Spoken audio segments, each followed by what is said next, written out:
მოგესალმებით, მე გახლავართ თემურ ბუაძე და ვაგრძელებ ლექციებს ქრისტიანული სორხედულობის ძირითად ელემენტებზე. დღევანდელი ლექციის თემაა კათოლიციზმი და პროტესტანტიზმი. ჩემი სურვილი არ არის გავაკრიტიკო კათოლიციზმი და პროტესტანტიზმი როგორც ასეთი, მე არ ვეწევი პროზელიტის და ასევე არ ვაკრიტიკებ კათოლიკებს და პროტესტანტებს. მე ამ კონფესიებზე ვლაპარაკობ იმ მიზანგაზრდახულობით ვაჩვენო როგორი საფრთხე ელოდება მართლმადიდებლობას თუ ჩვენ ხიზლად არ ვიქნები. მე იმის თქმა მინდა რომ კათოლიციზმი და პროტესტანტიზმი უკვე ჩამოყალიბებული ფორმა მიიღო იმ გადახრებმა, რომლისადმი სწუნება და ტენდენცია ყველა ქრისტიანში და მათ შორის მართლმადიდებელშიც არსებობს. მე წინა ლექციებზე ვთქვი, როდესაც ვლაპარაკობდი რელიგიის, პოლიტიზაციისა და სპირიტუალიზაციის საფრთხეზე და ამ კონტექსტში განვიხილე იუდაიზმი, ისლამი, ინდუიზმი და ბუდიზმი, რომ ამ რელიგიური გადახრების კოდი მოცემულია ძველი აღთქმის შესაქმნის სცენაში, სადაც წინა წერილი გვიყვება ადამის და ევას დაცემის ისტორიას. იქ თქვით, რომ რამდენიმე ძირითადი ელემენტი შეიძლება გამოყოთ. პირველი რაა, რომ ადამმა და ევამ მოინდომეს თვითონ გაერკვიათ რა არის სიკეთე და ბოროტება, პირველი, მეორე, თავისი ძალისხმევით გაგვთვალისწინებენ როგორც ღმერთები და ამან შედეგად მოიტანა რა, რომ ისინი მიდრეკილნი გახდნენ სიამოვნებისადმი, როგორც ადამმა და ევამ დაინახა სიკეთე და ბოროტების შემეცნების ნაყოფში ის, რაც კარგი იყო საკვებად და სამზერად და ბოლოს სხვაზე დაიწყეს თავიანთი ცოდების გადაბრალება. აი ეს ვექტორები დეგრადაციისა სხვადასხვა კულტურაში, სხვადასხვა კონფესიებში და რელიგიებში სხვადასხვანაირად ვლინდება და ეხლა ლოგიკურია, მას შემდეგ რაც ვილაპარაკეთ ამ სხვა რელიგიებზე, ნახოთ ეს გამოხატულებები ქრისტიანულ კონფესიებში, რომლებიც ყველაზე ახლოს დგანან მართლმადიდებლობას, ეს არის კათოლიციზმი და პროტესტანტიზმი. ჩვენ რატო ვამახვილებთ ამაზე ყურადღებას? იმიტომ რომ ალბათ ბევრ თქვენთანგან შეუმჩნევიათ ესეთი ფსიქოლოგიური ფენომენი. როდესაც ადამიანები ავადმყოფები არიან თავად, ან შვილი ყავთ თავად, ისინი მსგავსი ავადმყოფობების დროს ძალიან ადვილად უმეგობრდებიან ერთმანეთს. რატომ? იმიტომ რომ მათთვის ძვირფასია საკუთარი ან საკუთარი შვილების ჯანმრთელობა და აინტერესებს ესა თუ ის დაავადება როგორ იკურდება, როგორ მიმდინარეობს, როგორი სიმპტომები აქვს და ასე შემდეგ. აი ამ კონტექსტში ვიქცევით ჩვენ, თუ კი შენთვის ძვირფასია შენი რწმენა, შენი მართლმადიდებლობა, ბუნებრივია გაინტერესებს ის რისკები, ასე ვთქვათ, ბრჭყალებში ავადმყოფები, რომელიც შენ რწმენას და შენ სულიერ პოზიციას წინ ელოდება. აი ამ კონტექსტში საუბრობ. მე დღეს უნდა ვილაპარაკო, როგორც გითხარით, კათოლიციზმზე და პროტესტანტიზმზე, მაგრამ უფრო მეც ვილაპარაკებ კათოლიციზმზე. რატომ? იმიტომ რომ ის უფრო ახლოსაა ჩვენთან. კათოლიციზმმა შეინარჩუნა წმინდა ტრადიცია, იერარქიული წყობა ეკლესიისა, კანონიკური სამართალი, პატრისტიკული მემკვიდრეობა, საკრამენტალური ცხოვრება ეკლესიისა და ასე შემდეგ, მაგრამ ეს ყველაფერი დამახინჯებულია რაღაც აზრით. მაშინ როდესაც პროტესტანტიზმში უკვე აღარც იერარქია, აღარც საკრამენტალური ცხოვრება ეკლესიისა, არც წმინდა ტრადიცია, არც პატრისტიკული მემკვიდრეობა და ასე შემდეგ. მაგრამ მათ შორის ფუნდამენტალურ დონეზე მსგავსება არსებობს. მე იმისათვის რომ ავაჩვენო ეს რისკები გადაგვარებისა, მინდა სამ ასპექტზე გავამახვილო ყურადღება. პირველი ეს არის სწავლება კეთილი საქმეების შესახებ, რომლებიც განსხვავებულად ვლინდება, მაგრამ დარღვეულია ორიაში. მეორე ეს არის პოლიტიზაცია და მესამე ეს არის დამახინჯება ეკლესიის საკრამენტალური ცხოვრებისა. კათოლიციზმი და პროტესტანტიზმი ერთი მონეტის ორი მხარეა. ისინი ებრძვიან, უპირისპირდებიან ერთმანეთს, მაგრამ საერთო აქვთ ის, რომ დეგრადირებულია, გადაგვარებულია აი ეს სამი ელემენტი. დავიწყოთ ერთ კათოლიციზმში მოუძღვრება კეთილი საქმეების შესახებ. კათოლიკური ტრადიცია, საღვთისმეტყველო ტრადიცია თვლის, რომ ადამიანს შეუძლია აღასრულოს კეთილი საქმეები. აი ადამიანის მიერ აღსრულებულ, ეგრეთ წოდებულ კეთილ საქმეებს აქვს თავის თავადი ღირებულება, რასაც მართლმადიდებლური ასკეტური ტრადიცია უარყოფს. კერძოდ რას, რისი თქვა მინდა? მართლმადიდებლები თვლიან, რომ იმისათვის რომ სიკეთე გააკეთო, ამისთვის სურვილი არ კმარა, ან თუნდაც იმოქმედო. ჩვენი კეთილი საქმეები სინამდვილეში არ არის კეთილი. ნეტარი ავგუსტინეს ამ აზრის საილუსტრაციოს ერთი ძალიან საინტერესო მაგალითი მოყავს, რომელიც ძალიან მომწონს.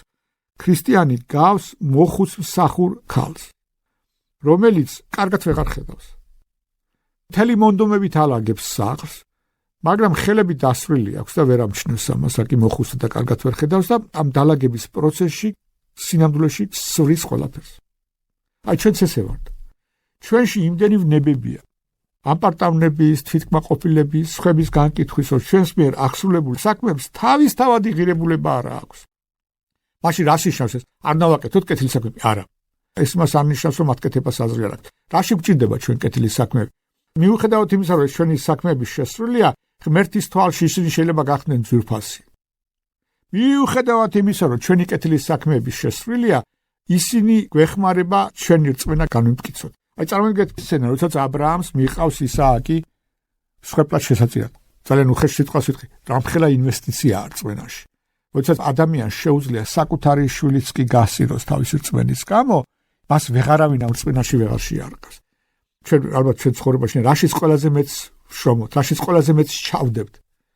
მე მისგან განშორება, მისი უარყოფა ძალიან ძნელია. ესე იგი, საქმეები განამტკიცებენ ჩვენ რწმენას. პირველი მნიშვნელობა. მეორე რა არის? თუ კი ჩვენ გულწრფელად შევეცნებით კეთილი საქმეები ვაკეთოთ და უფლის ცნებებს მივსდიოთ, დავინახავთ, რომ ეს არ შეგვიძლია. აი პავლე მოციქული ზუსტად ამას ამბობს, რომ ჩვენ მოგვეცა რჯული, რათა გაგვეცნობიერებინა, რომ სიკეთის კეთება სინამდვილეში არ შეგვიძლია. ამას ქვია გულის შემოსრულება და ეს არის თამდაბლობის არსი. აი მაშინ უჩნდება ადამიანს ბადება სულის სიგლახაკე მოთხოვნილება ღმერთის შეწყვეტის, როდესაც ხვდება, რომ თვითონ სიკეთის კეთება არ შეუძლია დამოკიდეს.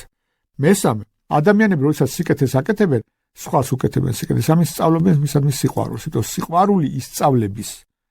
სიყვარულს სწავლობენ სხვისადმი მსახურებით. გამაერთიანებელი ამისა, რასაც სერაფიმე საროველი ამბობს, ჩვენ ეგრეთ წოდებული კეთილი საქმეები გვჭირდება, რათა მოვიპოვოთ სული წმინდის მადლი. აი ეს არის ქრისტიანული ცხოვრების დანიშნულება. თორე თავისთავად აი ამ კეთილ საქმეებს არაფერი მნიშვნელობა არ აქვს. ჩვენ რატომ ლოცულობთ? ლოცულობთ, იმიტომ რომ ღმერთმა მოგცეს მადლი. აი კეთილ საქმეებსაც უბრალოდ იგივე მნიშვნელობა აქვს. ჩვენ ვცდილობთ გავაკეთოთ კეთილი საქმეები, თუმცა ეს არ გამოგდის, იმიტომ რომ ღმერთმა მოგცეს სული წმინდის მადლი. აი როდესაც ადამიანი აერთიანებს თავდაბლობას, განიტკიცებს რწმენას და სწავლობს სიყვარულს, ღმერთი შეეწევა მას. აი ეს არის დანიშნულება კეთილი საქმეების, თავისთავად მათ როგორც გითხარით, თავად დანიშნულება არა. აი ეს დარღვეულია კათოლიციზმში უპირველეს ყოვლისა და აი ამას მოსდევს მე დანარჩენი და ეხლა გავყვეთ აი ამ ლოგიკას. როგორც გითხარით, კათოლიკები თვლიან, რომ ადამიანს სიკეთის კეთება შეუძლია. რა კი მართლმადიდებელი ფიქრობს, რომ ეს ასე არა, მისთვის ცოდვა უპირველეს ყოვლისა უძრულების გამოხატულება. მე მინდა ვაკეთო სიკეთი, არ მინდა ვაკეთო ცოდვა, მაგრამ მაინც ცოდვა შევდივარ. აი როგორც პავლე მოციქული ამბობს, ხო? აქედან გამომდინარე, ჩვენ ვამბობთ, რომ ცოდვა უპირველეს ყოვლისა არის გამოხატულება ადამიანური უძრულებისა და მთელი საკრამენტალური ცხოვრება მართლმადიდებლობის არის თერაპევტული ფუნქციის, ანუ ადამიანის განკურნებას, იმიტომ დავდივართ ეკლესიაში. იმიტომ ვიყავთ მონაწილეობას საიდუმლოებებში, რომ განიკურნოს ჩვენი სული წმინდის ზემოქმედებით. ეს რა თქმა უნდა, პასუხისგებლობას ახსნის ცოდვების მიმართ. თუ ჩვენ რო ცოდვა შევდივართ, გადაწყვეტილებით შევდივართ, მაგრამ მართლმადიდებლობა ხაზს უსვამს ეს არასწორი გადაწყვეტილება ცოდვისადმი მიდრეკილების გამოვლინებაა. მაშინ როდესაც კათოლიკე ფიქრობს, რომ მას შეუძლია სიკეთის კეთება, თუ კი ადამიანს ამის სურვილი აქვს, ეს იმას იშავსოთ, ცოდვა უპირველეს ყოვლისა იურიდიული დანაშაულია. ის არის გამოვლენა არა იმდენად ავადმყოფობისა, არამედ იურიდიული დანაშაულია. ამიტომ არის, რომ პირველყოფილი ცოდვაც კათოლიკურ ტრადიციაში ეს უპირველეს ყოვლისა იურიდიული გაგებაა, აი პირველყოფილი ცოდვისა. ახლა რა თქმა უნდა, გარკვეული სქემატიზმის მოშორება თავიდან არ შეიძლება. რა თქმა უნდა, მე არ ვარყოფ იმას, რომ კათოლიკებში ცოდვას აგექვამენ როგორც ავადმყოფობას, მაგრამ აქცენტი კეთდება უფრო დანაშაულზე, არ არის ჩემი გამოგონებული, ეს მათ თეოლოგიაში აშკარად იკითხება. მეორე, თუ კი შენ თვლი, რომ კეთილ საქმეებს თავისთავადი ღირებულება აქვს, აქედან ლოგიკურად შეიძლება დასკვნა გააკეთო, რომ ადამიანმა შეიძლება გააკეთოს იმაზე მეტი სიკეთე, ვიდრე მისი ცხონებისთვისაა საჭირო. ეგრეთ წოდებული ზეჭარბი დამსახურება, რომლის მოძღვრება და თეოლოგია გამართლება არსებობს კათოლიციზმში. რას ნიშნავს ეს? ადამიანი მისი საცხოვნად იმდენ სიკეთეს აკეთებს, არა მარტო თავის ცხონებაში, არამედ პირიქით ღმერთს აგდებს ვალში. რას ეკნობიან? ეხლა აი ამ სწავლებისას კათოლიკები როდესაც ამას ასწავლიან. ასე განმარტავენ ერთ-ერთ პასაჟს წმინდა წერილსა, სადაც ნათქვამია, რომ დიდარი ებრაელი მივიდა იესო ქრისტე და უთქვა მოძღვარო, რა გავაკეთო, რომ ცხონდე. იესო ქრისტე ეუბნება, რომ დაიცავი მცნებები. პატივეცით და შენსა გიყვარდეს მოყვასი შენი და რაღაც 10 მცნება ჩამოთვალა, ხო? ეს ახალგაზრდა კაცი, რომელიც ძალიან დიდარია, ეუბნება, რომ მე ბავშვობიდან ვასრულებ უფლის ცნებებს. და მაშინ ღმერთი ეუბნება, თუ შენ გინდა იყოს სრულყოფილი, გაეცი შენი ქონება და შემომიდექი მე. კათოლიკები ამბობენ. აი ხომ ხედავთ, ეს ახალგაზრდა კაცი აღასრულებდა ყველა ცნებას, შეეძლო აქედან გამომდინარე ცხონებულიყო, მაგრამ თუ უნდა სრულყოფილება, უნდა გაეცა მისი ქონება და მიყოლოდა იესო ქრისტეს, რაც ყველასთვის სავალდებულო სულაც არა. ამას აკეთებენ ისინი, ვინსაც სრულყოფილება, ანუ თუ გასცემენ თავის ქონებას, გახდებიან ბერები და გულწრფელად ემსახურებიან თავისი ბერობის დროს იესო ქრისტეს, ისინი დააგროვებენ უფრო მეტ მას, ვიდრე მათი ცხონებისთვის იყო საჭირო. აი მაგალითად ფრანცის ასიზელი. ფრანცის ასიზელი დიდარი ვაჭრის შვილი იყო, შეეძლო მამამისის ქონება გამოეყენებინა ბევრი სიკეთისთვის, მაგრამ მიუყარა ყველაფერი თავის მამას, თავისი ტანსაცმელიც კი და წავიდა გახდა ბერი. და იცხოვრა ბერულად წვიდად, ხო? და ფიქრობენ, ფრანცის ასიზელმა იმაზე მეტი მადლი დააგროვა, შეჭარბი, ვიდრე მისი ინდივიდუალური ცხონებისთვის იყო საჭირო. სად მიდის მაშინ ეს მადლი მე? სიკეთე არ იკარგება, ეს შეჭარბი კეთილი საქმეები და ის გამოიყენება სხვა ადამიანების საცხოვნებლად. ეხლა რა ლოგიკაა? საიდან გაჩნდა ეს მოძღვრების საფუძვლები, როგორ დაიბადა? კათოლიკები ფიქრობენ ესეთ რაღაცას. თუკი ჩვენ სიკეთის კეთება შეგვიძლია, მაშინ ცოდვა ეს უპირველეს ყოვლისა დანაშაულია იურიდიული, ეს არის შეურაცხყოფა ღმერთისა. ჩვენ როდესაც ცოდვას ჩავდივართ და ეს უძრულების დამატყოფის გამოხატულება კი არა, არამედ იურიდიული დანაშაული, ჩვენი ცოდვა არის შეურაცხყოფა ღმერთისა. თუკი შენ შეურაცხყოფ ღმერთს, მას სჭირდება დაკმაყოფილება. სატისფაქციის თეორია ეგრეთ წოდებული. როგორ უნდა დააკმაყოფილოს შენ ღმერთი შენი ცოდვის გამო? უნდა კეთილი საქმეები. აი მაგალითად წარმოგიდგენთ, რომელიღაცა კათოლიკე ჩაიდინა რაღაც ძიმე ცოდვა, მივიდა პადრესთან, მღვდელთან და ეუბნება ეს ჩავიდინე და უნდა მოინანიოს. მღვდელი ეუბნება, აი ამ ცოდვა თუკი შენ ჩაიდინე, ამდენი და ამდენი კეთილი საქმეები უნდა გააკეთო, უნდა ბუწყალება გასცე, უნდა მოილოცო თქვა წმინდა ადგილები, უნდა იკითხო ფსალმუნები, ეს და ეს ამ შემდეგ დაუწესეს მას ეპითიმიას. და ეს კეთილი საქმეები გროვდება, რათა მოხდეს სატისფაქცია, დაკმაყოფილება შეურაცხყოფილი ღმერთისა. აი წარმოვიდგინოთ, რომ აი ამ სინანულის პროცესში, როდესაც ადამიანი იწყებს იმ ეპიტიმიის ასრულებას, რომელიც მღვდელმა დაუწესა, გარდაიცვალა შუაგზაში. საცავა ეს კაცი. ისინი ამბობენ, კათოლიკე თეოლოგები, რომ მისი გაშვება ჯოჯოხეთში არ შეიძლება, იმიტომ სინანული აქვს დაწყებული.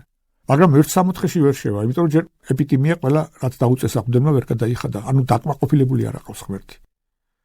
ამ დაკმაყოფილების დიდი ელემენტი ესა იესო ქრისტეს ჯვარცმა, მაგრამ ადამიანმა თავისი ინდივიდუალური ცოდვების წასაშლად პირადი კეთილი საქმეები უნდა დააგროვოს. პრეისკურანტივით არსებობს იქ ყოველი ცოდვას, რომელი კეთილი საქმეები შეესაბამება. თუ რაკი ვერ მოასწარი აი ამ კეთილი საქმეების აღსრულება, ადამიანები მიდიან განსაწმენდელში. განსაწმენდელი ეს ახალი რეალობაა, რომელიც მართლმადიდებლობაში არ არსებობს, ის არის შუაში ჯოჯოხეთსა და სამოთხეს შორის. განსაწმენდელში ხვდებიან ისეთი ადამიანები, რომელსაც ეპიტიმიის აღსრულება ვერ მოასწრეს, განიწმინდებიან ცეცხლით და მერე გადადიან სამოთხეში. ესე იგი, ვინც განსაწმენდელში ხვდება, ის მერე სამოთხეში გადადის. აი ამ დროს კათოლიკებში შეიქმნა ესეთი მოძღვრება. ინდულგენციებით ვაჭრობა. თუკი შენ მოწყალებას გასცემდი, ესეთი ფორმა ინდულგენციების ყიდვა, დააჩქარებდი შენი გარდაცვლილი ნათესავი იქნება, ეს მეგობარი იქნება, ოჯახის წევრი თუ სხვა, მის გადასვლას განსაწმენდელიდან სამოთხეში, იმიტომ განსაწმენდელში იტანჯებიან ადამიანები, ცეცხლით განიწმინდებიან, მაგრამ ეს განწმენდა ცეცხლით ტანჯვა ხდება იმის გამო, რომ მერე სამოთხეში გადავიდეს და უბრალოდ აი ეს ინდულგენციებით ვაჭრობა ამოკლებს ამ პერიოდს. აი თქვენ ხედავთ აქ კეთილი საქმეების თავისთავადი ღირებულებების ჩათვლაც ამ ხელა სერიოზული დარღვევები მოიტანჯა. ესეთი რა არის? აი როგორ შეიძლება სატისფაქცია ან ვალის გადახდა. თქვენ წარმოიდგინეთ დედა, რომელსაც ყავს პატარა შვილი და ის შვილმა დააშავა რაღაც. დედა მას რატოში თავისი შეურაცხყოფის გამო, რომ სატისფაქცია დაკმაყოფილება მიიღოს, ეს დუელიანტის ენაა, ეს არ არის ღმერთის ენა. ღმერთი არ ეძებს ჩვენგან, რომ ჩვენ დავაკმაყოფილოთ მისი შეურაცხყოფილი თამოყვარეობა. ესეთი რაღაც არ არის. მეორე, ღმერთი არ ითვლის ჩვენს კეთილ საქმეებს. ღმერთი უყურებს ადამიანის გულს, თუ მას გულსველი სინანული აქვს და უნდა გამოსწორება, შეეწევა მას, როგორც ამას პატრიკული ტექსტები უამრავ მაგალითებს გვიჩვენებენ. ნახეთ, როგორი სიტუაცია იქნება, რომ ჯერ ადამიანმა შეცოდა დაიწყო სინანული, მაგრამ ღმერთს ვერ შეყავს ეს სამოთხეში, იმიტომ რომ ღვთლის მიერ დაწესებული ეპიტიმია არაუსრულებია, მაგრამ მე თუ კი ფულს ინდულგენციას გადაიხდის, მე ეკლესია ღმერთს აძლევს ნებას, რომ ის სამოთხეში გადაიყვანოს. ეს რა თქმა უნდა კურიოზულ შედეგებამდე მივდივართ ეს ერთი. მეორე რა არის? თუ ადამიანი აგროვებს შეჭარბ დამსახურებას და ის ეხმარება ადამიანს ცხონებაში, რა გამოვიდა, რომ მარტო იესო ქრისტე კი არ არის ხსნელი, არამედ იესო ქრისტეს ყავს თანაგამომხსნელები. ეს არ არის ჩემი აბსტრაქტული დასკვნა. ყო რედამტრიქს არსებობს ასეთი სწავლება. განსაკუთრებით მიეწერება ღვთისმშობელს ასეთი რაღაც, რომ ღვთისმშობელი არის თანამაცხოვრებელი იესო ქრისტესთან ერთად, ამაზე ჩვენ ვიტყვით მე როგორ არის. ესე რა გამოვიდა, რომ ბიბლია გვეუბნება, რომ მოვიდოდა ერთი მესია, რომელიც გამოისყიდა, მაგრამ კათოლიკურ სწავლებაში არის კორედამტრის, ანუ თანაგამომხსნელი იესო ქრისტესთან ერთად. ფრანცისკის ასიზელის ესე გამოდის, იმიტომ რომ ადამიანის სამოთხეში შედის ფრანცისკის ასიზელის შეჭარბი დამსახურების გამო. კიდევ ვიმეორებ, ეს ჩემი ფანტაზიის ნაყოფი არ არის.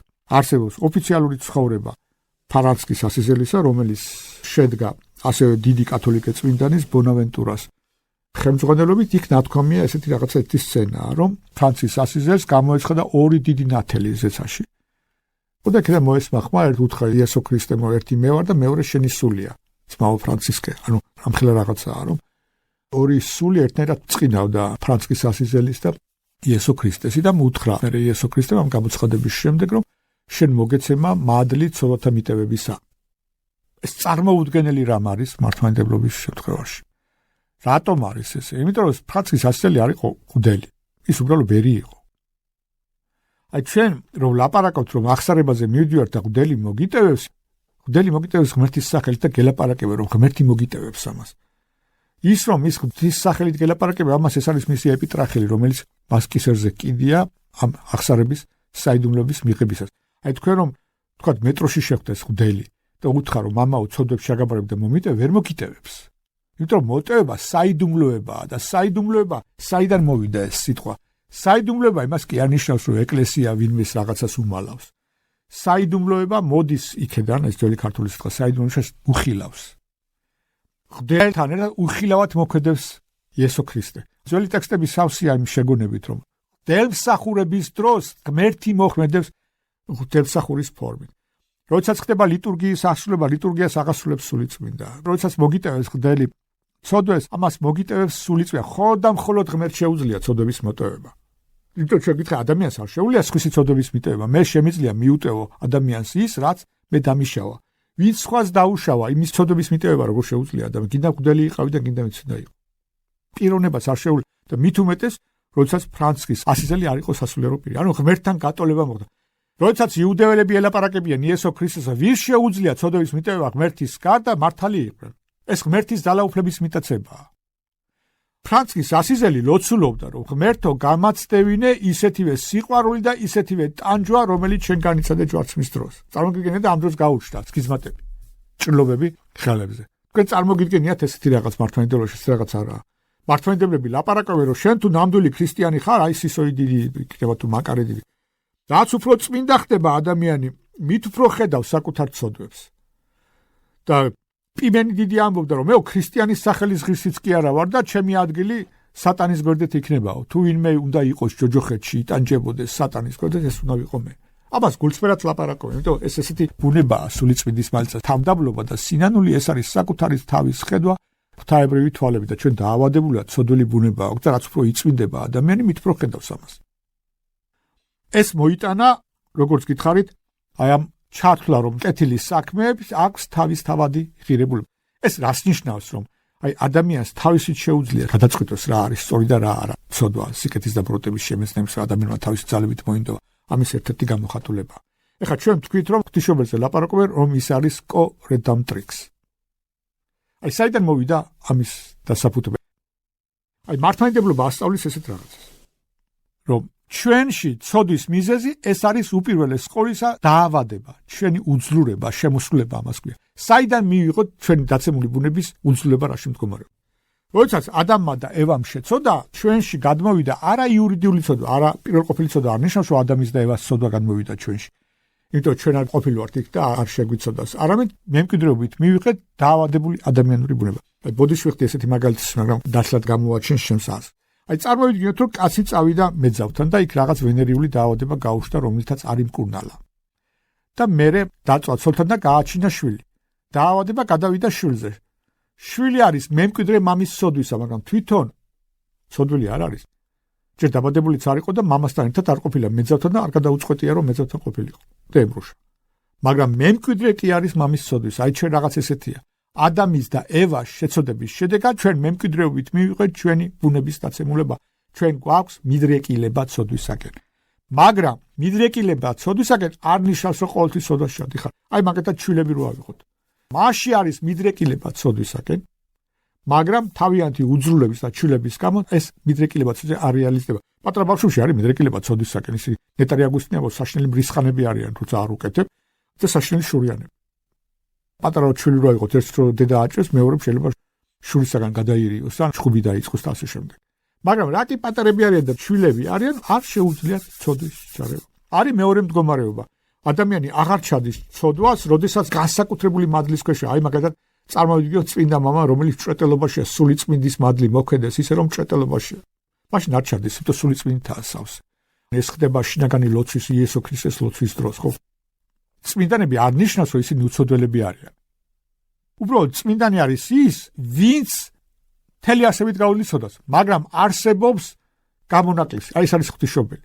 მართლმადიდებელი ეკლესია კათოლიკებთანაც სიტყვა ყოვლად წმინდა იხმარება ყოვლად წმინდა სამების და ღვთისმშობლის შემთხვევაში. რას ნიშნავს ეს?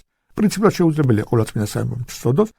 ღვთისმშობელს შეეძლო შეეცოდა, მაგრამ მასში რეალიზება ცოდვისა არ მოხდა, ამიტომ არის ყოვლად წმინდა. რასაც მართლმადიდებელი ღვთისმეტყველება, რომ ღვთისმშობელში გადავიდა დაცემული ადამიანური ბუნება, ისე როგორც ჩვენ, ქონდა მიდრეკილება ცოდვისაკენ, მაგრამ ღვთის განსაკუთრებული განგებულებით, განსაკუთრებული სიწმინდით მასში ეს პიროვნული ცოდვაც აღარ გადავიდა. ამიტომ ქვია ყოვლად წმინდა. წმინდა განსხვავდება ყოვლად წმინდისაგან, იმიტომ რომ წმინდანებში ცოდვა არსებობს. თუმცა მთელი არსებით ებრძვიან მას. აი წარმოგიდგენთ, ჩვენ ყველა ვიცით, რომ მოკვდავები ვართ. რომ ადრე თუ გვიან მოკვდებით, მაგრამ ყველა კონკრეტულ მომენტში აბსოლუტურად ყველაფერს გავაკეთებთ, რომ სიკვდილი თავიდან ავიცილოთ. აი წმინდანებიც ესე არიან. ისინი მართალია ცოდავენ, იმიტომ დაცემული ადამიანური ბუნება გვაქვს. მაგრამ ყველაფერს აკეთებენ, რომ კონკრეტული ცოდვები თავიდან ავიცილოთ. თუმცა ეს არ შეუძლია. ადამიანი რომ დარჩეს ყოვლად წმინდა, ეს არის ღვთაებრივი მადლის განსაკუთრებული ზემოქმედების დროს.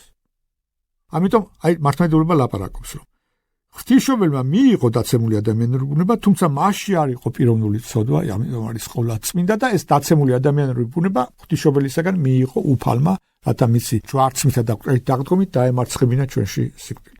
კათოლიკებს აღარ შეუძლიათ ამის გაკეთება, რატომ?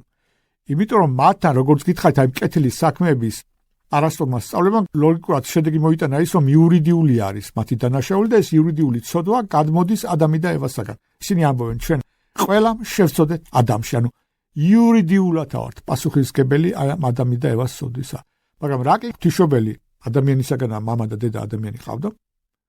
მაშინ გამოდის, რომ ღვთისმშობელიც არის მემკვიდრე აი ამ პირველყოფილი ცოდვისა, პასუხისმგებელი იურიდიულად, ხო? ამისაგან განთავისუფლება მოიდონეს და გამოაცხადეს. არის ეს დოგმა უბიწო ჩასახვის შესახებ, ეს არ უნდა აგვერიოს იესო ქრისტეს უბიწო ჩასახვაში, არამედ ღვთისმშობელის იოაკიმ და ანამ შვა ისე რომ ღვთისმშობელში არ გადავიდა ეს პირველყოფილი ცოდვა. ღვთისმშობლის მომავალი დამსახურებების გამო ეს ასწავლია. ამას ქვია უბიწო ჩასახვა ღვთისმშობელის. ეს რას ნიშნავს? ღვთისმშობელს თუ კი არ ქონდა პირადი ცოდვა, მაშინ მისი სიკვდილიც არ შეიძლებოდა, იმიტომ რომ სიკვდილი მოიტანა ცოდვა. ამიტომ ღვთისმშობელმა აი კათოლიკური სწავლით მიიძინა და მისი ზეცაში ასვლა, ანუ აღდგომა ისეთივე გამომსყიდველობრივი მნიშვნელობა აქვს, როგორც ძისას. ამიტომ ითვლება, რომ ღვთისმშობელიც არის კორედამტრის, არის მეორე დოგმატური ცვლილება. ეს რას ნიშნავს? ეს ფაქტიურად ადამიანის გაღმერთებაა, როგორც გითხარით. თუ კი ფრანცისკოს ასიზელი იქნება, თუ სხვა წმინდანი იქნება, თუ ღვთისმშობელს შეუძლია ცოდვების მიტევება, ის არის თანამონაწილე რეალური თანაგამოხსნისა, ეს გახტობას ნიშნავს. გახტობის ელემენტები ვლინდება ასევე რომის პაპის პრიმატში, ეგრეთ წოდებული.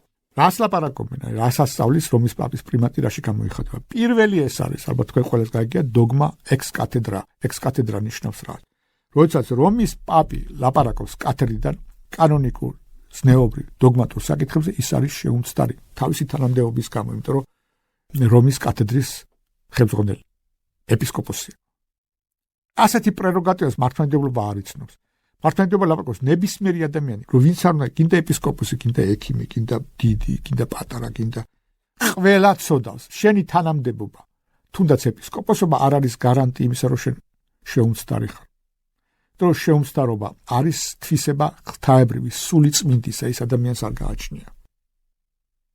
აი ეს მიტაცება ადამიანის მიერ ღვთაებრივი თვისების. ამავე დროს კათოლიკები თვლიან, რომ ეკლესიის საკრამენტალური და დოგმატური ცხოვრების საფუძველი არის რომის პაპი.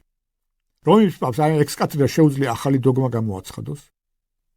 წარმოუდგენელია მართლმადიდებლობაში. ასევე ისინი ლაპარაკობენ, რომ რომის პაპი არ საჭიროებს შეთანხმებას, თქვათ, სოფლიო საეკლესიო კრებებთან. მართლმადიდებლობაში ყველაზე დიდი ავტორიტეტი ეს არის სოფლიო საეკლესიო კრება, იმიტომ რომ ქრისტიანული ჭეშმარიტებანი დოგმანი ეს არის გამოცხადებითი, ადამიანს არ შეუძლია მათი შეცვლა, ადამიანებს შეუძლია მხოლოდ და მხოლოდ დამოწმება იმისა. აი სოფლიო საეკლესიო კრებები რო იკრიბებოდა ყველა ეპისკოპოსი დედამიწის ყველა კუთხიდან რომ მოდიოდნენ, სადაც მართლმადიდებლობა იყო. აი მაგალითად ნიკეის კრებაზე ამოწმდნენ რომ ჩვენი ეპისკოპოსებისგან ყველგან გვისწავლია რომ იესო ქრისტე არის ღმერთი და არაქმნილება. ამოწმდნენ, ამიტომ ხდებოდა სოფლიო საეკლესიო შეკრება, რათა იქ შეკრებილ ეპისკოპოსებს დაემოწმებინათ გამოცხადებითი ტრადიციული ჭეშმარიტება. და არა იმიტომ რომ შინაარსობრივად ახალ-ახალი დოგმები გამოეგონებინათ. ამის უფლება არავის არ აქვს და მით კერძო პიროვნებას და არც რომის პაპს და არც არა. აი რომის პაპი ლაპარაკობს რომ მას შეუძლია გამოაცხადოს ახალი დოგმატური სწავლება, ახალი კანონიკური სწავლება ისე რომ არ დაეკითხოს სხვა ეპისკოპოსებს. ნუ ახლა ცხოვრებაში ეკითხები, მაგრამ ეს აუცილებელი არ არის კანონიკურად. აი თქვენ წარმოიდგინეთ რომ რომის პაპმა თქვათ რომელიმე კონკრეტულმა პაპმა გამოაცხადა რომ ის არის სულიწმინდის ინკარნაცია. რა უნდა გააკეთოს? არ არსებობს კანონიკური ინსტიტუცია კათოლიკურ ეკლესიაში, რომელიც რომის პაპს ამას შეუსწორებს. აი პრიმატი ამას გულისხმობს, ეს ასე ამას კონსტიტუციური კრიზისი ქვია. არ ვისაც იურიდიული განათლება აქვს იმას ხდება. ასე აი თქვათ ჩვენ ლაპარაკობთ რომ ჩვენი ეკლესია არის სამოციქულო ეკლესია. სამოციქულო ეკლესია ნიშნავს რას? რომ საკრამენტალური ცხოვრების საფუძველი არის მოციქულები. მოციქულები დაარსდა ეკლესია სულთმოფენობის დროს. მოციქულები აკურთხებდნენ ახალ ეპისკოპოსებს და ეპისკოპოსები საკრამენტალურად არიან თანასწორი მართლმადიდებლობაში. ყველა ეპისკოპოსი თანასწორი. მართალია პატრიარქს უფრო მეტი პატივი და უფრო მეტი ადმინისტრაციული ძალაუფლება აქვს, მაგრამ როგორც ეპისკოპოსი არ განსხვავდება სხვა ეპისკოპოსებისგან.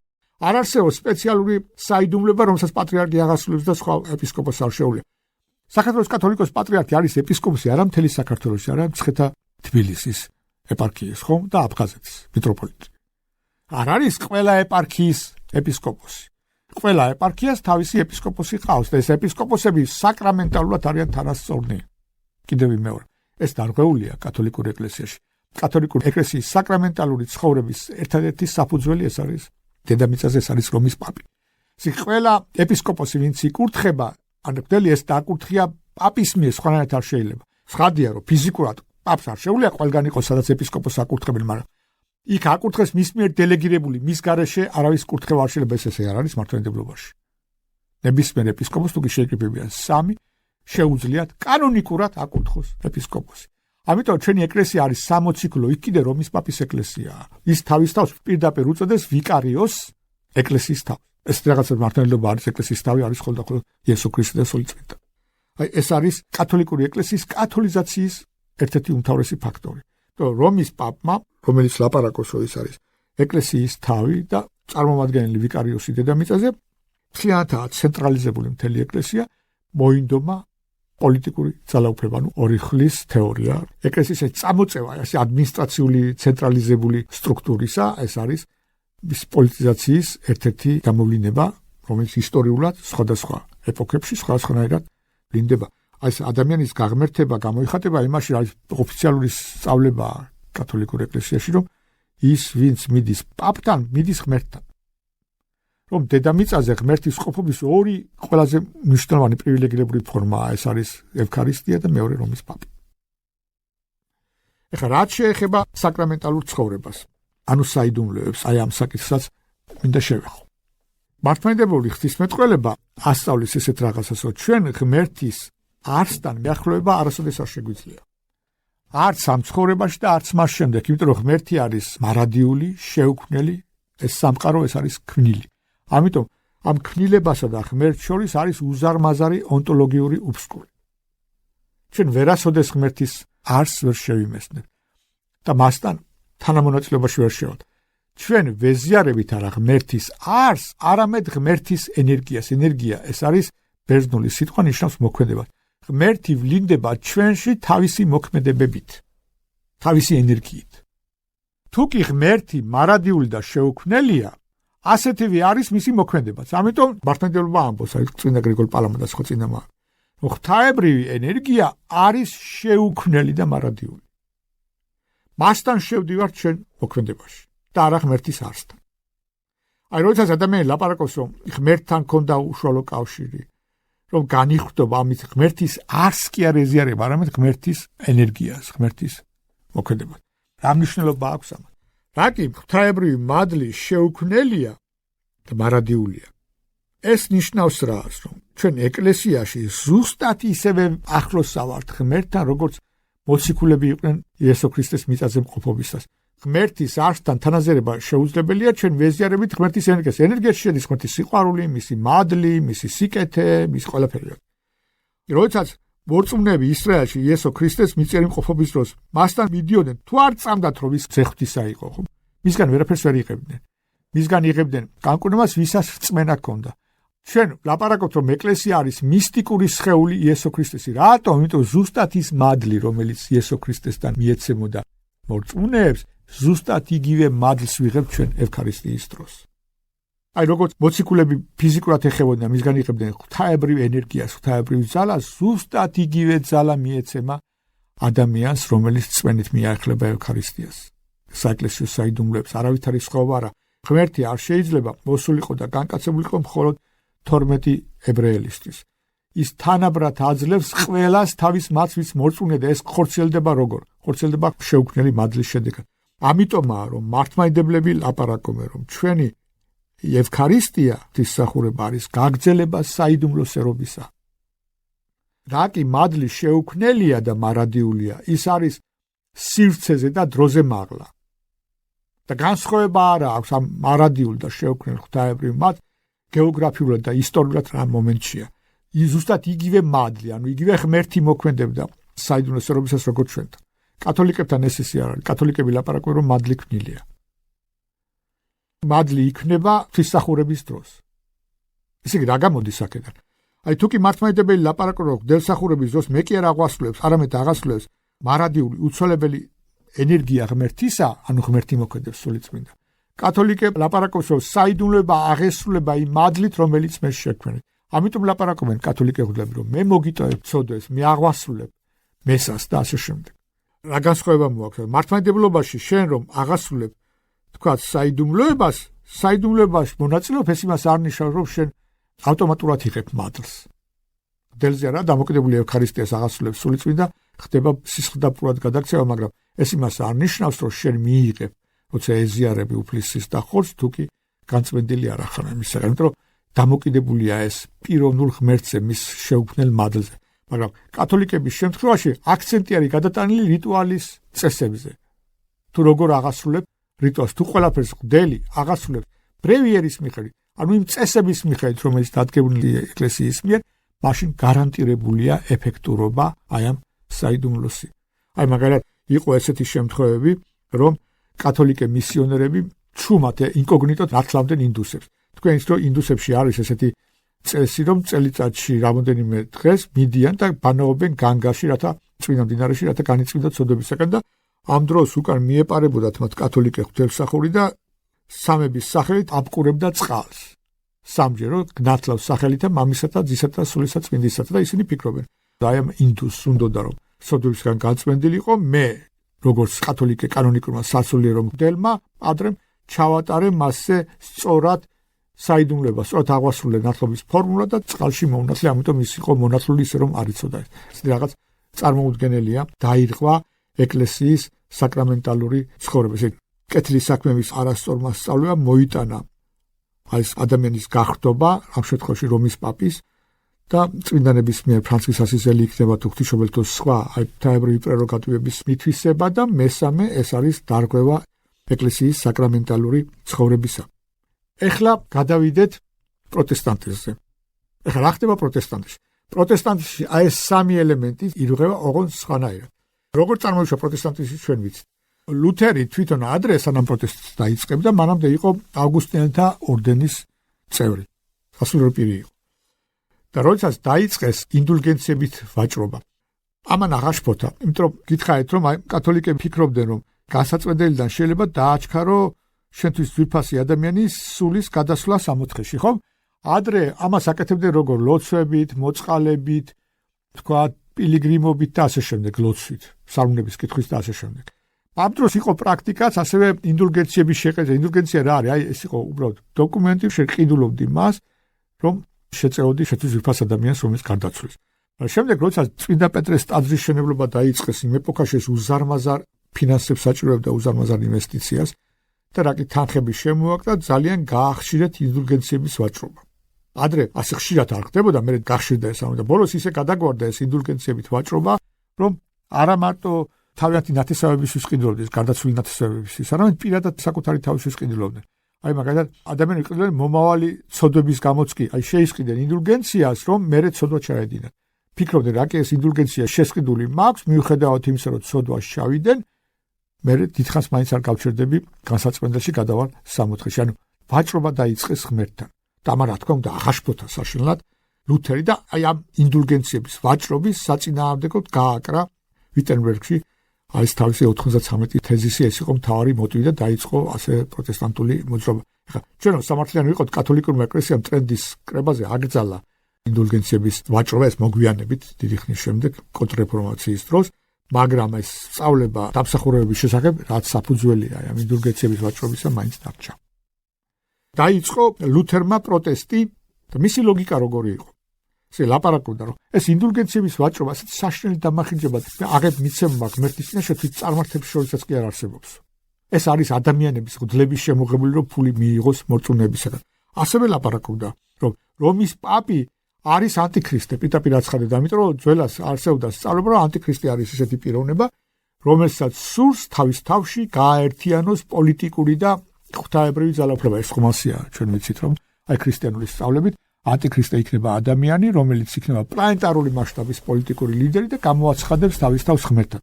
ძველად მამები ლაპარაკობდნენ, თუ გინდა გამოიცნო ვინ არის ანტიქრისტე, იქნება ის ადამიანი, რომელიც თავის თავში მოინდომებს პლანეტარული მასშტაბით პოლიტიკური და საკრამენტალური ძალაუფლების გაერთიანებას და ასეთი პრეტენზიები პაპებს აქვს, ის ლაპარაკობდა, აი პაპები ცდილობდნენ, რომ თავის თავში გაერთიანება მთელ ქრისტიანულ სამყაროში რელიგიური და პოლიტიკური ძალაუფლება ჩაერგდოთ ხელში. აი ამ კათოლიკურმა ეკლესიამ შეიტანა უამრავი დამახინჯება ეკლესიის ცხოვრებაში. ამიტომ ჩვენ ეს ყველაფერი უნდა უარყოთ. ეს იყო გადაწყვეტილება ლუთერისა, რომელიც ფუნდამენტალურად თავის თავში არასწორია. ბევრი მართლმადიდებელი მამა, როგორც მოსაზრებას გეუბნით, ლაპარაკობდნენ, რომ როდესაც ცოდნა და მართლმადიდებლობა ასეთ რადიკალურ ნაბიჯს არ გადადგა. ეხლა საქმე რაშია იცით? ლუთერმა ჩამოაყალიბა სამი სოლა. აი ჩვენ ახლა ამაზე გვინდა ვისაუბროთ, რომელიც ფუნდამენტალურად არასწორია. მეორე უკიდურესობაში გადავიდა. სოლა სკრიპტურა, სოლა ფიდეი, სოლა გრაცია. რას ნიშნავს ახლა ეს სამი მოძღვრება და რა არის დარგვა? ლუთერი, როგორც გითხარით, ბერი იყო, ავგუსტინელი ბერი. ამიტომ თვითონ ქონდა აღქმა იმისა, ხედვა რა კი ბერი იყო ასკეტი, რომ ჩვენი საქმეები არ არის სათნო ღმერთისათვის. იმდენად გადახრილია ჩვენი ნებელობა მიწისაკენ, რომ ჩვენო ადამიანს უკვე სიკეთის გაკეთება აღარ შეუძლია. ესეთ რაღაცას ამბობს, რომ სიკეთი არის ის, რომელიც მხოლოდ და მხოლოდ ღმერთისთვის კეთდება. აი სახარებაში წერია, თუ შენ გინდა ილოცო, დაკეტე კარები და ილოცე ჩუმად. თუ იმისთვის ლოცრულ რომ სხვას დაანახო, ესაც შენ ლოცვას ძალა არ აქვს. მიგიხია უკვე ოქებაო ადამიანებისაგან. თუ კი მარხულობ, დამალე რომ მარხულობ, წუხარე სახით ნუ იქნები სახარებაში წერია. რატო? იმიტომ რომ თუ მარხულობ იმის რომ სხვებმა შეგაქონ, მაშინ მიღებული გაქვს უკვე საზღაური ეს ადამიანები შეგაქები და ჩემგან ურაფერს ნუ ეკებ. ლუთერი ამბობს ესეთ რაღაცას. სიკეთი არის მხოლოდ და მხოლოდ ის, რაც კეთდება ღმერთისთვის. წმინდად ღმერთის სიყვარული. თუ კი შენ დაინტერესებული ხარ რაღაცის შეთვის, მაშინ ეს სიკეთი აღარა. და ადამიანის ნებელობა იმდენადაა მოხრილი, რომ მას სიკეთის კეთება არ შეუძლიაო. კათოლიკებთან ასე ხდება, ადამიანს სიკვდილის პირასაა, ხო? მასთან მიდის კათოლიკე ხვდელი და ეუბნება. შენ ახლა მომაკვდარი ხარ, არაფრის სიკეთის გაკეთება არ შეგიძლია, ერთადერთი იმედი უნდა გქონდეს ჯვარცმისა და იყო ძველად წესი, რომ მომაკვდარს ადებდნენ ტუჩებზე ჯვარცმას, რომ მის ეკოცნა და ამით გამოეხატა მისი რწმენა, რომ მერტო, ერთადერთი შენი იმედი მაქვს ახლა შენი ჯვარცმის, იმიტომ მე ახლა უკვე სიკეთის გაკეთება აღარ შემიძლია. ლუთერი ამბობს, რა განსხვავებაა? ჯანმრთელი ხარ თუ მომაკვდავი ხარ თუ არა ხარ, მომაკვდავი შენ სიკეთის გაკეთება არ შეიძლება. ამიტომ გამოაცხადა სოლა ფიდეი. ჩვენ გვაცხოვნებს მხოლოდ და მხოლოდ რწმენა. მეტი არაფერი. მეტი არაფერი არ ჭირდება ადამიანს. უნდა გწამდეს ღმერთისა. ეს რა თქმა უნდა არასწორია. იმიტომ რომ იაკობ მოციქულთან წერია შენი რწმენა გვტარია კეთილი საქმეების გარეშე. არ არის მხარი. ეს იცოდა ლუთერმაც.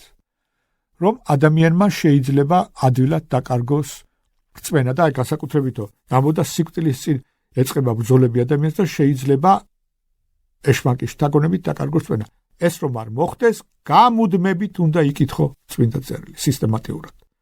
და ეს ფორმულა სმენავს მოაქვს რწმენა. ესე კეთილი საქმეები ჩანაცვლა გამუდმებით კითხვით. რომ შენ კითხულობ გამუდმებით, სახარებას, ეს არის შენი კეთილი საქმე და ეს გიძლიერებს და გიმტკიცებს რწმენას. მაინც შენზე გამოვიდეთ აქ. ანუ თუ კათოლიკები ლაპარაკობენ რომ მე ჩემი კეთილი საქმეებით ვისახურებ ცხონებას, აი აქ მე წმინდა წერილის გამოდებული კითხვით ვისახურებ ცხონებას. ეხლა ეს ფუნდამენტალური დარღვევაა. რატომ არის ფუნდამენტალური? იმიტომ რომ იქ არის ამინისტია ღმერთისა. შენ კი არ იცლები. ლუთერი ორიენტირებული აღარ არის მართლმადიდებლობასთან კეთილი საქმეებზე, რომ შინაგან გარდაქმნაზე, არამედ უბრალოდ რწმენაზე. sola fide ნიშნავს მხოლოდ რწმენა. ანუ რა არის? ეს არის ამინისტია ღვთაებრივი. თუ შენ აღიარებ იესო ქრისტეს როგორც ღმერთს, როგორც ამინისტიის სახით მიიღებ ცხონებას. ანუ აქ ღმერთი იცვლება და არა ადამიანი. მართლმადიდებლები ლაპარაკობენ რას? ღმერთი არის სრულყოფილი სიყვარული და ყველას ცხონება უნდა. მაგრამ იმისათვის რომ ცხონდა შენ შინაგანთან გარდაიქმნე. რომ შენში სიყვარული გამებდეს. მზე არის ერთ და იგივე, ერთი მზე გვაქვს. მაგრამ აფრიკაში არის საშინელი სიცხე ეკვადორთან და ჩრდილოეთ პოლუსში არის საშინელი სიცივე. მიუხედავად იმისა, რომ ერთი მზე არის. აი ზუსტად ესეა. თუ ჩვენ ყავს ერთი ღმერთი, რომელსაც ყველა უყვარს, ყველას თანაბრად ცხონება უნდა, მაგრამ ერთი იღებენ ღვთაებრივ მას, მეორე არა. მზე არის და ფანჯარა, ერთი ფანჯარა სუფთაა, მაშინ მზის სხივებით თავისუფლად შემოდის, მეორე ფანჯარა ძალიან დასრულია და იქ მზის სხივი ვერ აღწევს, ხომ? აი ესეა. ზოგიერთ ადამიანში მოდის მადლი და ზოგიერთში არ მოდის, ეს ადამიანზეა დამოკიდებული. ვინ არის მიმღები მადლისა და ვინ არა და არა ღმერთის ბრალი. პროტესტანტიზმის შემთხვევაში ეს შეიცვალა და ღმერთი იცვლება და ღმერთის ცვლებას აიძულებს შენ, აი შენი საქმეებით, რომ გამოდებით კითხო. აი ეს არის პირველი ცვლილება. მეორე, როგორ მოხდა პოლიტიზაცია პროტესტანტული ეკლესიისა. ჩვენ ხშირად ვხმარობთ პროტესტანტულ ეკლესიას, მაგრამ ეს თქმა პირდაპირ მნიშვნელობის სწორი არ არის. ის ეკლესია არ არის იმაზრით, რომ იქ საიდუმლოები აღარ აღესრულება. ეს არის სკოლასავით, აი როგორც სინაგოგა ან კიდე მეჩეთი. რა ხდება აი ამ კირხეში?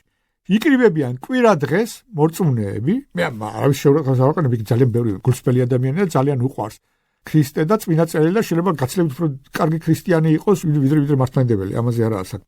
უბრალოდ ისინი იკრიბებიან კვირა დღეს, მაგრამ იქ არ აღესრულება საიდუმლოება და იქ პასტორი არ არის მღვდელი. ეს არის უბრალოდ კომპეტენტური პიროვნება, რომელსაც საკმარისი თეოლოგიური განათლება აქვს, რათა წაიკითხოს წმინდა წერილი, იქადაგოს და განმარტოს. ეს არის ლოცვის და წმინდა წერილის განმარტების ადგილი. წარმოიდგინეთ წმინდა წერილის მოყოლთა კლუბი, რომლებიც იკრიბებიან კვირაში ერთხელ კვირა დღეს, კითხულობენ წმინდა წერილის, განმარტავენ მას, ქადაგებენ და გალობენ. საიდუმლოებების აღსრულება იქ უკვე აღარ ხდება. ესე იგი, ეკლესიაში აღარ არის საკრამენტალური ასპექტი. პროტესტანტიზმი ეს არის ევრასტიანიზმის მოძღვრება. ევრასტიანიზმის მოძღვრება არის ეკლესია ჩაიკარგა მთლიანად სახელმწიფოში. ასე რომ ვთქვათ, ერთ-ერთი დეპარტამენტია სახელმწიფოში მორწმუნეებისა. და მართლმადიდებლებთან, კათოლიკებთან სასულიერო საკრამენტალური ის განსხვავებულია საერო სფეროსაგან და განსხვავებული მეთაური ყავს, ხო? რომის პაპი იქნება თუ მართლმადიდებელი ეპისკოპოსები იქნება, ამას სახელმწიფო კი არ აკურთხებს მას, არამედ მოციქულებისგან მოდის ეს საკრამენტალური ძალაუფლება, ხელისუფლება მოდის უფლისაგან, ხო? პროტესტანტის პასტორი არჩეულია არა ხელდასხმითა, არამედ ხალხისაგან არჩეული თავისი კომპეტენციის გამო შეულებრივი ადამიანია, რომელმაც უბრალოდ კარგად იცის ძალიან წმინდა წერილი. ის აღარ არის ეკლესია, ეს არის ან სინაგოგა, მეჩეთი, კირხე. ეს პოლიტიზაცია ხდება, იმიტომ მთლიანად სახელმწიფოს ნაწილი გახდა და მოსპო მთლიანად საკრამენტალური ცხოვრება. ეხლა რა არის? პირველი პრინციპი იყო sola fide, ანუ მხოლოდ რწმენით. მეორე პრინციპი რა არის? sola scriptura. sola scriptura ლაპარაკობს რას? აი ლუთერი ამბობს. ეკლესიაში არ აქვს უფლება იარსებოს არაფერმა, რაც არ არის დაწერილი სახარებებში, წმინდა წერილში. ეს ფუნდამენტალური შეცდომაა. იმიტომ რომ მართლმადიდებლური სწავლებით ეკლესია ეფუძნება არა წმინდა წერილს, არამედ პირიქით წმინდა წერილი არის ეკლესიის წიგნი. ეკლესიაში შეიქმნა. ეკლესია რო დაარსდა არა ახალი აღქმის ტექსტებზე, არამედ დაარსდა სული წმინდის მიერ მადლის გადმოსვლით, ხო?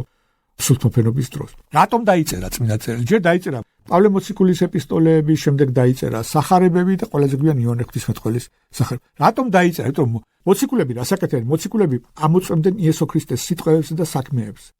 მოციქულების ადამიანები იყვნენ. რომ უნდა გადაცვლილიყან, აი ეს ქადაგება უნდა გაგრძელებულიყო, მოციქულების ქადაგება. ამიტომ მოხდა ჩაწერა წმინდა წერილის. იოანე ოქროპირი ლაპარაკობს, ჩვენო ადამიანები ბუნება დაცემული რო არ ყოფილიყო და ჩვენი გული არ იყო შერყვნილი, საჭირო არ იქნებოდა წიგნების დაწერა, ღვთის სიტყვა იცოცხლებდა ჩვენს გულებში. აი მეორე მამა ლაპარაკობს, ნამდვილი ქრისტიანები ისინი არიან, რომელსაც სახარება რო არსებობდეს, თავიანთი გულიდან შეძლებოდა აი ღვთისმადლის მოქმედებით აი ამ წიგნების დაწერა. მაგრამ რა კი ესე არ არის, ამიტომ მოხდა ჩაწერა აი ამ წიგნისა. ეს არის ეკლესიის წიგნი და ამ წიგნის გაგება შეიძლება მხოლოდ ეკლესიაში. ლუთერი არალოგიკურია თავისი აზრით. მოთხოვნა იმისა, რომ ეკლესია იყოს ზუსტად ისეთი, როგორც პირველ საუკუნეებშიც კი არ შეიძლება. და ეფუძნებდეს მხოლოდ წმინდა წერილს. წმინდა წერილში საწერია, რომელია კანონიკური წიგნები. აი ვინც ეკლესიის ისტორია იცის, ყველა მიცის, რომ ეხლანდელი 27 წიგნი ახალი აღთქმის წიგნებში ესე არ იყო ყოველთვის. იყო ეპოქა, როდესაც კამათობდნენ, აი მაგალითად დიდაქე ტექსტი შესულიყო წმინდა წერილში თუ არა, ბარნაბეს ეპისტოლე ყოფილიყო თუ რა წმინდა წერილში კანონიკური ტექსტი. ასევე თქვათ, აი კლიმენტი რომეელის ეპისტოლე ყოფილიყო თუ არა კანონიკური ტექსტი. ეკლესიაში არის ორი ტიპის ტექსტები, ეს არის კანონიკური, ღვთისმსულიერი, რომელშიც ეკლესიის ღვთისმსახურების დროს იკითხება. ითვლება, რომ არის მოციქულების მოწვევა და არის მეორე სულისათვის სასარგებლო, მაგრამ არაკანონიკური. ზოგიერთი არაკანონიკური ერეტიკოსია, მაგრამ ზოგიერთი არაკანონიკური არის კარგი სულისათვის სასარგებლო, მაგრამ ის არ არის ღვთისმსულიერი. აი ეს 27 წიგნი რომ აირჩია, ეკლესიამ აირჩია ეს. ლუთერმა საიდან აიღო? აი მაგალითად მე-5 საუკუნემდე კამათობდნენ, გამოცხადება იყო თუ არა კანონიკური წიგნი. აი ზოგჯერ ებრაელთა მიმართ ეპისტოლე პავლე მოციქულისა ზოგი ეჭვდა რომ უნდა ყოფილიყო კანონიკური ტექსტის. საიდან აიღო ეს ლუთერმა? ლუთერი უარყოფს წმინდა საეკლესიო ტრადიციას, მაგრამ იღებს იმას, რაც აწყობს. ეს არის 27 წიგნი წმინდა წერილს. მეორე წმინდა წერილში საწერია, რომ ილოცეთ იესო ქრისტეს მიერ, იესო ქრისტე ლაპარაკობს ჩემი სახელით ილოცეთ მამას მიერ. მე იმას კი ვლაპარაკო, რომ იესო ქრისტეს ამილოცვა არასწორი, რა თქმა უნდა სწორია, მაგრამ ეს მოდის წმინდა ტრადიცია, ბასილი დიდი ლაპარაკობს, რომ ეკლესია დგას წმინდა წერილზე და წმინდა გადმოცემაზე. ეს წმინდა გადმოცემა მოიტანა, რომ ჩვენ ლოცვლოთ იესო ქრისტეს მიერ. სამებაც არსად არ არის ნახსენები წმინდა წერილში. ამ ტერმინებს ხმარობს ლუთერი და ლოგიკურად არათანმიმდევრულია, როგორ შეიძლება ამის აღება თუ კი შენ ლაპარაკო, რომ წმინდა წერილში მხოლოდ ისაა ამის აღება. ან დოგმებიც, რომელსაც აღიარება იყო საეკლესიო კრებებს და აღიარებდა კათოლიკური ეკლესიას, გაუთვისნობლად გადაიტანა პროტესტანტულ ეკლესიაში. მისი ლოგიკით ამის გაკეთება არ შეიძლება. მოთხოვნა ის, რომ ეკლესია ყოფილიყო ზუსტად ისეთი, როგორც პირველ საუკუნეში და არაფერი რაც არ არის მოხსენებული წმინდა წერილში, მისი მიღება არ შეიძლება, ეს არასწორია. იმიტომ რომ ეკლესია იცვლება, არ იცვლება მისი იდენტობა, არ იცვლება მისი დოგმატური სწავლება, გამოცხადებითი ჭეშმარიტება, ეს არის ეკლესიის იდენტობა. მისი შეცვლა არ შეიძლება, მაგრამ ისაც ადამიანურია, ის იცვლება. მაგალითად, როგორ შეიძლება ეკლესია ზუსტად ისეთი ყოფილიყო, როგორც პირველ საუკუნეებში. პირველ საუკუნეებში ქრისტიანული ეკლესია იდევნებოდა და შემდეგ გახდა სახელმწიფო ეკლესია. უზარმაზარი იმპერიისა. გაიხსნა ახალი სკოლები, მისიონერული მოღვაწეობა განვითარდა, სახელმწიფო რელიგია რო გახდა, ამან მოიტანა ის, რომ დაიყო ეკლესია ეპარქიებად, დიოცეზებად, ანუ პარალელურად გადაიყო სტრუქტურა იმპერიის. აი რაც შევიდა ეს ელემენტები, ამას დოგმატიკა არ შეუძლია. აი წარმოგიდგენთ პატარა ბავშვი.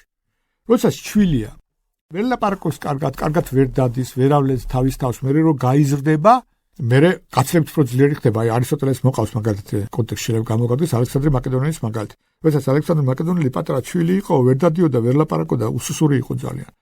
როდესაც წამოიზარდა 30 წლის შემდეგ მთელი სოფლიო ყოდა დაპყრობილი, ხო? შეიცვალა გარეგანი გამოხატულებები, მაგრამ მისი პიროვნება, მისი იდენტობა ხო ერთ და იგივე დარჩა. ეკლესიაც ესეა. პირველ საუკუნეებში ეკლესიის იდენტობა იგივეა, რაც ახლანდელი ეკლესიის. მიუხედავად იმისა, რომ გარეგნული განსხვავებები მათ შორის არსებობს. როდესაც ხე ახალი დარგულია, სხვანაირია ვიდრე დიდი ხე. ეკლესიაც ესეა. მისი გარეგანი გამოვლინებები, მისი სტრუქტურა ხანდახან იცვლებოდა, მაგრამ იდენტობა რჩებოდა ერთ და იგივე. ამიტომ ეს მიდგომა ლუთერისა არ იყო მართალი. მესამე სოლა, როგორც გითხარით, ეს არის სოლა გრაცია. სოლა გრაცია რას ამბობს, რომ მადლი არის დაუმსახურებელი. ამაში სწორია. გრაცია ამას საჩუქრას ნიშნავს სიტყვას. ადამიანი ვერ იმსახურებს ამ მადლს, ეს არის წყალობა ღმერთისა. მაგრამ ამას დაამატა ისა irresistibility, რომ მადლზე ადამიანს არ შეუძლია წინააღმდეგობის გაწევა. ეს რა გამოვიდა? ისიც აი ნახეთ რას ნიშნავს. მართალია ამაში ადამიანს არ შეუძლია სიკეთის გაკეთება მადლის გარეშე. შენ არ შეგიძლია მადლზე წინააღმდეგობის გაწევა. ეს იმას ნიშნავს, თუ კი შენ სიკეთეს აკეთებ, ღმერთს ამოგწევ მადლი. თუ კი შენ სოდვაში შადიხარ, ესე იგი მადლი არ აქვს. თუ მადლზე წინააღმდეგობის გაწევა არ შეგიძლია, ეს იმას ნიშნავს, რომ ღმერთმა არ მოგწევ მადლი უბრალოდ. თუ წინააღმდეგობას ვერ გაუწოდე, ლუთერი ლაპარაკობდა, ადამიანი გავს ცხენს. ამ ცხენზე შეიძლება დაждდეს კეთილი მხედარი და კეთილის საქმის გასაკეთებლად წაიყვანოს, ან შეიძლება დაждდეს ბოროტი და ბოროტის საქმე გააკეთებინოს. ესე იგი ადამიანი დამოკიდებულია მასზე, ვინ მეფობს, ბუფალი თუ ბოროტი ძალა. თვითონ ადამიანის როლი გამორიცხა. აი სოლა ფიდეი ხო ამინისტის კონფესიაა, ხო? ადამიანის როლი არის მინიმუმამდე დაყვანილი. აქედან მოვიდა პრედესტინაციის თეორია, რომელიც არის ელემენტები ნეტარ აგუსტინესთან, მერე გამოკვეთილია ლუთერთან და განსაკუთრებულად მახინჯი ფორმა მიიღო კალვინში. ანუ რას ამბობს ეს? სიკეთის კეთება შეუძლია მხოლოდ ხოლმე ვისაც ღმერთი მადლს აძლევს, ვისაც არ აძლევს, მას არ შეუძლია. ეს არის პრედესტინაცია. წინასწარ წყვეტს ღმერთი ვის მისცეს მადლი, ვის არ. ეს რა თქმა უნდა მიუღებელია მართლმადიდებლობის მიხედვით, იმიტომ რომ ადამიანის სინერგია, მართლმადიდებლობა სინერგიულია, თანამონაწილეობს ღმერთი და ადამიანი მისი გამოხსნის საქმეში. პროტესტანტული მოძღვრება ამახინჯებს ამ სინერგიულ სწავლებას მართლმადიდებლური ეკლესიისას. დიდი მადლობა ყურადღებისთვის, გემშვიდობებით მომავალ შეხვედრამდე.